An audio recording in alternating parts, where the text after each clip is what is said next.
Sensitive periods, the main sensitive periods are the sensitive period of movement, language, small objects, the sensitive period of learning through five senses, order, and social aspect of life. So these are the main.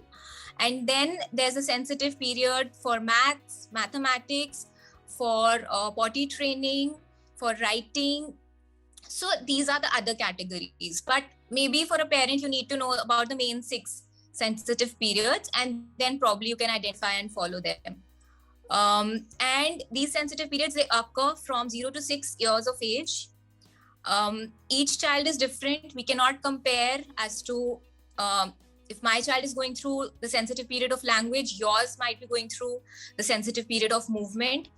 And we don't know which sensitive period is going to come when. So that's why we need to observe and then identify. Also, we don't know for how long one sensitive period is going to stay. So it stays for as long as it is necessary for a child to gain that particular skill. So that's the main, that's what we want to know about the sensitive periods as a parent.